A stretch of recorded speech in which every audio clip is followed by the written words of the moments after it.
तो कभी ऐसा हुआ है कि परीक्षा के लिए बहुत मेहनत की, सब कुछ पढ़कर गए, लेकिन जब रिजल्ट आया तो नंबर उम्मीद से कम थे। आज हम इसी पहेली को सुलझाने वाले हैं और ये जानेंगे कि सिर्फ लिखने का तरीका बदलकर कैसे अपनी मेहनत का पूरा फल पाया जा सकता है। हम सबने ये महसूस किया है ना? रात रात भर की पढ़ाई और फिर भी नतीजे वैसे नहीं आते। लेकिन अगर बात सिर्फ ये न हो कि क्या पता है, बल्कि ये हो कि उसे कैसे लिखा गया है, असली खेल शायद यहीं पर है। ये बात थोड़ी चुभ सकती है, लेकिन है 100% सच।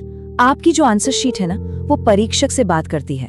जरा सोचिए, एक एग्जामिनर जो पहले ही सैकड़ों कॉपियां जांचकर थक चुका है, अगर उसे आपका लिखा हुआ समझने के लिए दिमाग पर जोर डालना पड़े तो क्या होगा?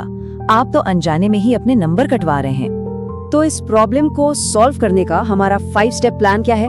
सबसे पहले हम ग्रेडर के दिमाग में घुसकर देखेंगे, फिर सवाल को सही से डिकोड करना सीखेंगे, अपने जवाब का एक मजबूत ढांचा बनाएंगे, उसे अच्छे से प्रेजेंट करेंगे और आखिर में उस सबसे बड़े सवाल का जवाब ढूंढेंगे, भाई लिखना कितना है?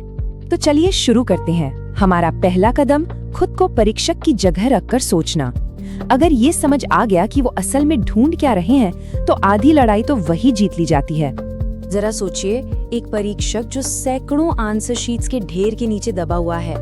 ऐसे में गंदी, मुश्किल से पढ़ी जाने वाली कॉपी उनके लिए बस एक और सिरदर्द है।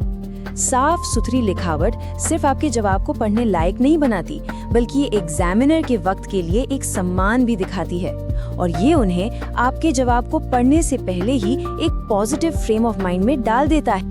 अब आते हैं उस सबसे कॉमन गलती पर, जहाँ ज्यादातर नंबर कटते हैं, सवाल को गलत समझना।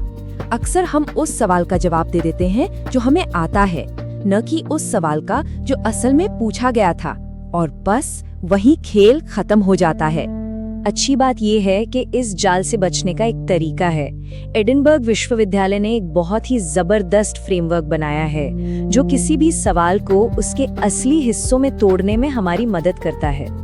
ये रहा वो फॉर्मूला। किसी भी सवाल को इन 4 हिस्सों में तोड़कर देखिए। निर्देश यानी करना क्या है, विषय यानी किस बारे में बात करनी है, पहलू यानी किस खास हिस्से पर फोकस करना है, और प्रतिबंध यानी क्या कोई लिमिट है। जैसे ही आप ये करेंगे, दिमाग में एकदम क्लैरिटी आ जाएगी और जवाब कभी भी टॉपिक से नहीं भटकेगा। चलिए इन निर्देश वाले शब्दों को थोड़ा समझते हैं। जैसे वर्णन करें या डिस्क्राइब, ये एक सीधा साधा निर्देश है। इसका मतलब है कि बस जो फैक्ट्स हैं उन्हें एक सिस्टम से बता दो। इसमें अपनी राय, अपना विश्लेषण नहीं डालना है, सिर्फ जानकारी देनी है। लेकिन चर्चा करें या डिस्कस जैसा शब्द थोड़ा ट्रिकी हो सकता है। कभी कभी इसका मतलब सिर्फ वर्णन करना होता है, जैसे भारत की जलवायु पर चर्चा करें, और कभी कभी इसका मतलब होता है बहस करना, मतलब पक्ष और विपक्ष दोनों बताना, जैसे ऑनलाइन शिक्षा के फायदे और नुकसान पर चर्चा करें। तो सवाल के कॉन्टेक्स्ट को समझना बहुत जरूरी है कि परीक्षक असल में चाहता क्या है। ठीक है, तो अब ये समझ आ गया है कि सवाल क्या पूछ रहा है।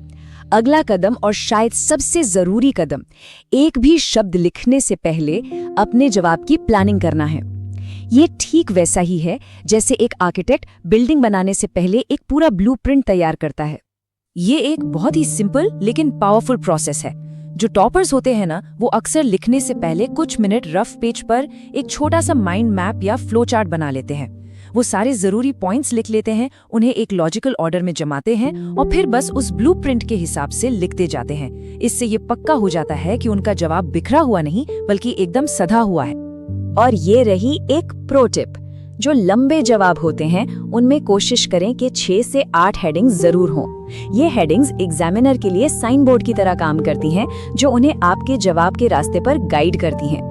इससे उन्हें पता चलता है कि आपने सारे जरूरी पॉइंट्स कवर किए हैं और उनकी चेकिंग भी आसान हो जाती है।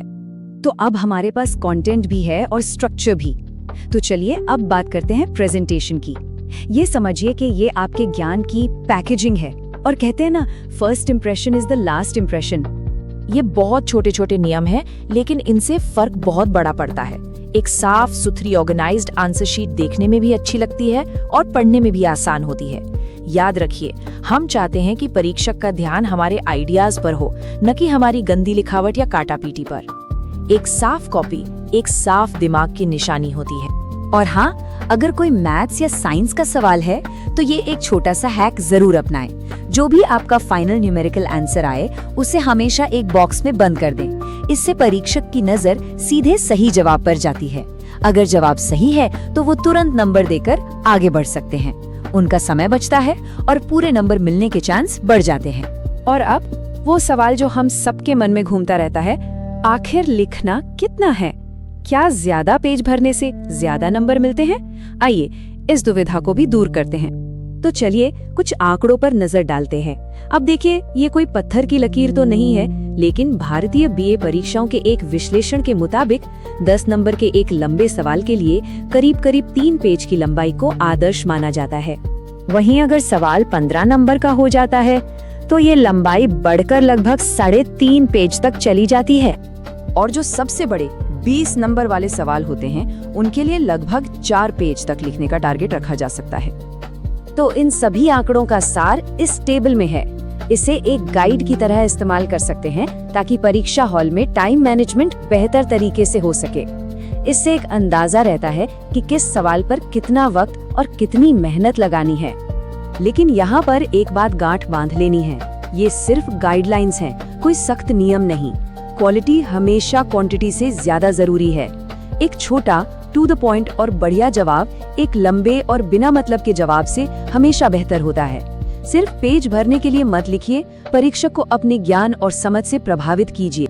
आखिर में ये सब कुछ बस इस एक बात पर आकर टिक जाता है, एग्जाम में जवाब लिखना सिर्फ जानकारी उगलना नहीं है, ये एक तरह का कम्युनिकेशन है, एक बातचीत है। आपका काम है कि जो भी ज्ञान आपके दिमाग में है वो बिना किसी रुकावट के एकदम साफ साफ परीक्षक के दिमाग तक पहुंच जाए। आपकी लिखावट, आपका स्ट्रक्चर, आपकी भाषा, सब कुछ इसी काम में मदद करना चाहिए। तो इस एक विचार के साथ आज की बात खत्म करते हैं। अगली बार जब एग्जाम हॉल में बैठें तो ये जरूर सोचें कि आपकी आंसर शीट सिर्फ एक कागज का टुकड़ा नहीं है, वो आपके बारे में एक तर्क दे रही है। तो सवाल ये है कि वो क्या तर्क दे रही है? क्या वो ये बता रही है कि लिखने वाला एक सुलझा हुआ तैयार छात्र है या एक उलझा हुआ? फैसला आपके पेन में है।